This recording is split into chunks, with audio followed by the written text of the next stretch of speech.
మిత్రులారా, మన వీడియోలు చూసేవాళ్ళు చాలామంది మన ఊరికి వెళ్ళినప్పుడు కూడా చాలామంది చెప్పింది ఆ డిస్టర్బెన్స్ వస్తూ ఉంటుంది. బట్ న్యాచురల్ సౌండ్స్ మాకు బ్యాక్గ్రౌండ్ వాయిస్ లాగా కూడా కొన్ని చెప్పకనే చెప్తున్నట్టు ఉంటాయి అని చెప్పారు. అది ఒక రకంగా క్రెడిట్ నేచర్కి ఇవ్వాలన్నమాట. ఇప్పుడు మనము ఏ సౌండ్ లేకుండా గదిలో కూర్చొని చేసే వీడియోలు ఎంత స్తబ్దుగా ఉంటాయో చాలామందికి తెలుసు. అందుకనే మొదట్లో వచ్చిన కంప్లైంట్లు ఇప్పుడు అంతగా రావట్లా. అంటే సార్ ఆడియో వస్తుంది, డిస్టర్బ్ అవుతున్నామని. విషయం ఏంటంటే, ఉదయము ఇదయ కోవిల్ అని ఒక సినిమా సజెషన్ వచ్చింది యూట్యూబ్లో. నాకు అర్థం కాలేదు. మనమేమో మలయాళం తమిళ సినిమాలు చూడట్లేదు కదా ఈ మధ్య, యూట్యూబ్లో బయట చూస్తున్నాం. కానీ ఎలా వచ్చిందని, అది మన మోహన్, రాధ, కపిల్ దేవ్ అనుకుంటా, ఇంకొక యాక్టర్ కనపడ్డది.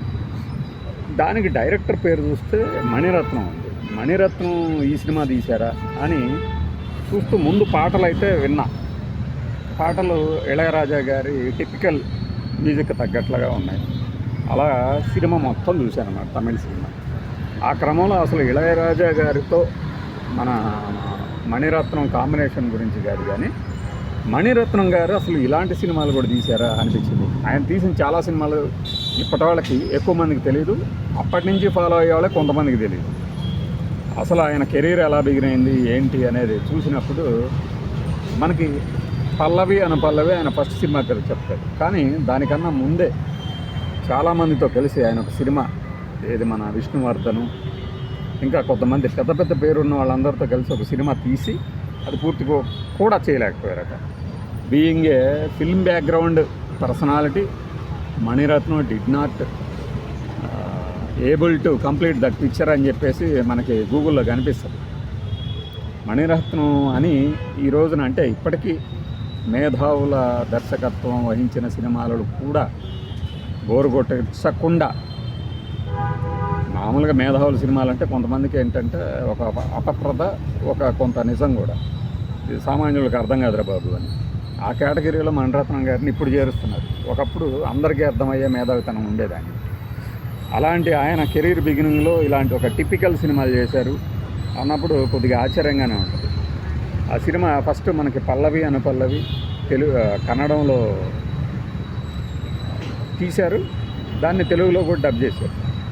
అది పోయిన తర్వాత తమిళ్లో ఇంకో సినిమా తీశారు ఆయన. ఆ సినిమా కూడా పోయింది. కాకపోతే ఏంటంటే దాంట్లో కార్తీక్ ఇంకెవరో నటించారు. కార్తీక్ అంటే మురళి అప్పుడు పేరు అయింది. ఆ తర్వాత మనకి ఇదయ కోవిల్ అని చెప్పేసి మోహన్, రాధ, సెంధిల్, గౌండమణి వీళ్ళందరూ ఉన్నారు ఈ సినిమాలో. ఇళయరాజా గారి ఈ కథ ఏంటంటే, ఒక కాలేజీలో ఉండే యువతీ యువకులు మధ్య ఎలక్షన్ల పోటీ. ఆ సందర్భంగా ఆ కాలేజీ విద్యార్థుల తాలూకు ఒక ఫంక్షన్కి ఒక గొప్ప గాయకుడిని పిలవాలనుకుంటారు. ఆ గాయకుడే ఈ మోహన్. బాగా గడ్డం పెంచేసేసుకొని ఎప్పుడు తాగుతూ ఉంటాడు. రాధ గారు వెళ్ళి ఆయన్ని బాగా కన్విన్స్ చేసి ఫంక్షన్కి రావడానికి ఒప్పిస్తుంది. ఇతనేమో తన విషాదంలో తాను మునిగిపోతూ తాగుతూ ఉంటాడు. రప్పిస్తామన్న టైంకి ఆయన రాడు. కానీ వాళ్ళందరూ వెళ్ళిపోయే సమయానికి వస్తాడు సినిమాటిక్గా. వచ్చేసి తన పాట పాడుతూ ఉండగా అందరూ వచ్చి ఆటోనలో కూర్చొని చప్పట్లు కొడతారు. ఆ తర్వాత సీన్లన్నీ కూడా ఎలా ఉంటాయంటే, రాధ మెల్లిగా ఈ మోహన్ గారి పట్ల ఆకర్షితురాలవుతుంది, ఆయనలోని ప్రతిభని ప్రేమిస్తుంది. ఇతనుకున్న విషాద గాథ ఏంటంటే, తన పల్లెటూరులో తన గానాన్ని మెచ్చుకొని అభినందించి ప్రోత్సహించిన యువతి గౌరి, అంబిక. ఈ సినిమాకి ఇంకో ప్రత్యేకత, అంబిక, రాధ ఇద్దరు నిజ జీవితంలో అక్కా చెల్లెళ్ళే. తెలుగులో తక్కువ చేశారు కలిసి, తమిళ్లో చాలా చేశారు. ఈ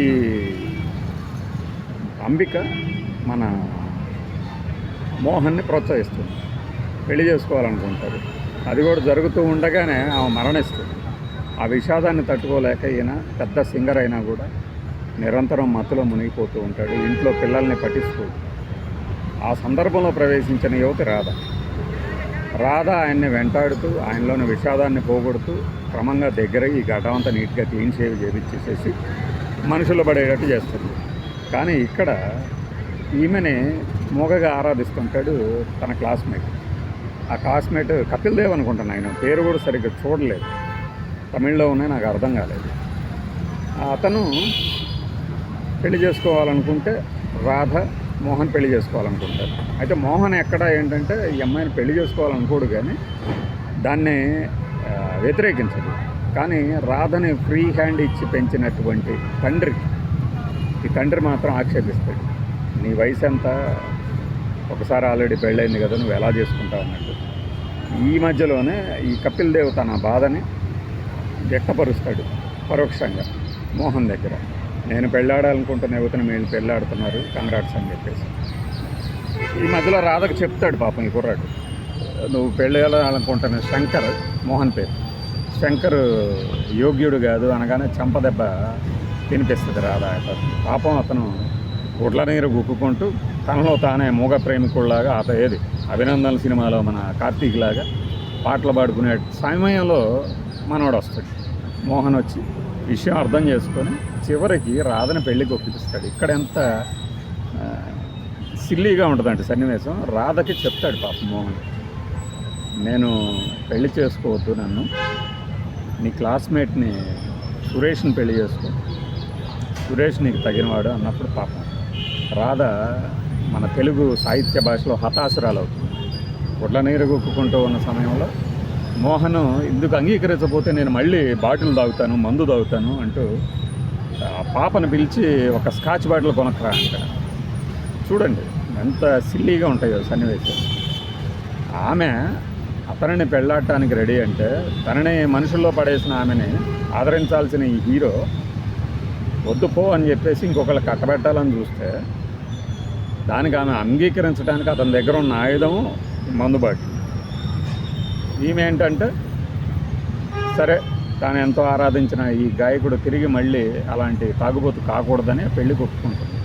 ఈ మధ్యలో 2-3 పాటలు బాగుంటాయి. టిపికల్ మ్యూజిక్ అనమాట. ఇళయరాజా టిపికల్ మ్యూజిక్, మీకు అంతర్లీనంగా విషాదమే కనిపిస్తూ ఉంటుంది ప్రతి పాటలో కూడా.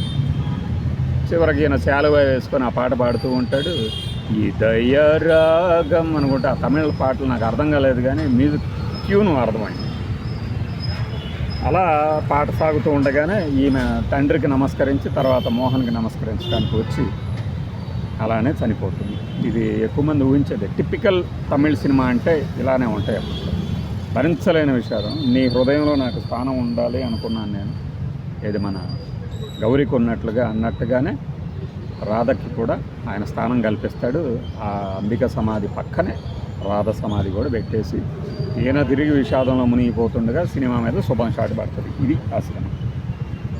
ఇంత టిపికల్ సినిమాని మణిరత్నం తీశారంటే కెరీర్ బిగినింగ్లో అంటాం కదా, అదే అన్నమాట. తర్వాత ఆయన కూడా ఫీల్ అయింది అదే. ఇది ఆయన 3వ 4వ సినిమా అయితే ఈ ఫైనల్ ప్రోడక్ట్ నాకు నచ్చలేదు అన్నారట మణిరత్నం. కానీ ఇది తమిళ్లో మంచి సూపర్ హిట్ అయిన సినిమా. చూసారా, మీ టేస్ట్ వేరు, ప్రేక్షకుల టేస్ట్ వేరు. ప్రేక్షకులకు నచ్చేటట్టు మీరు తీయగలిగితే సినిమా హిట్ అవుతుంది. చాలామంది నాకు నచ్చలేదు కథ, ఏం చేస్తాము అందుకని మొదలు పెట్టట్లేదు, నాకు నచ్చని కథ అంటారు. కానీ ప్రేక్షకులకు నచ్చింది. ఇది ఈ ఇదయ కోవిల్ అనే సినిమా తాలూకు నేపథ్యం.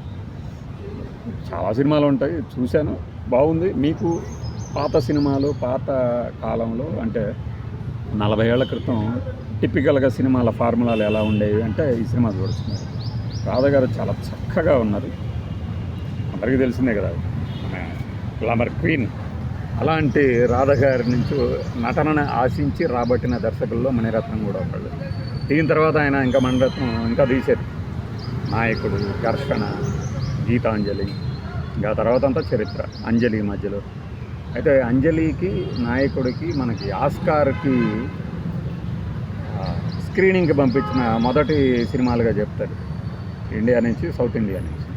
అయితే అప్పట్లో నేను చదివిన రివ్యూల్లో ఈ అంజలి సినిమాలో కొన్ని సీన్లు ఉంటాయి. వీళ్ళు సైకిల్ తొక్కుకుంటూ పిల్లలందరూ ఆకాశంలోకి వెళ్తున్నారు. అవన్నీ వేరే దాని నుంచి కాపీ కొట్టినాయి కదా, వాళ్ళు నవ్వుకోవడం మనల్ని ఇట్లాంటి సినిమాలు ఆస్కార్ స్క్రీనింగ్కి పంపిస్తే అని నవ్వుకుంటారు. కానీ ఆ ఊహకు కూడా ఒక స్క్రీన్ రూపం ఇవ్వాలి కదా, కాపీ కొడితే కొట్టవచ్చు. కానీ వీళ్ళందరూ మళ్ళీ సీన్లు తీయాల్సిందే కదా.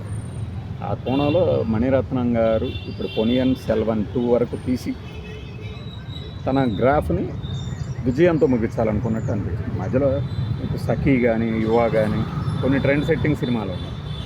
ఇప్పటికీ చాలా సినిమాల్లో ఆ తాలూకు లీనియర్ నాన్ లీనియర్ స్క్రీన్ ప్లేని కానీ ఇవన్నీ గమనించవచ్చు. యువలో ఉన్నది ఆ యువానే అటు ఇటు మార్చి సైనికుడిగా తీసి మన తెలుగు మణిరత్నం అనిపించుకోదగినటువంటి గుణశేఖర్ మన నెత్తిన పెద్ద బండ పెట్టాడు మహేష్ బాబు ఫ్యాన్స్ సైనికుడి రూపంలో. అది విదయ కోవిల్ గురించినటువంటి చిన్న సమాచారం. మీరు ఆ సినిమా చూడదలుచుకుంటే యూట్యూబ్లో ఉంది, బ్రహ్మాండంగా చూడవచ్చు. బై.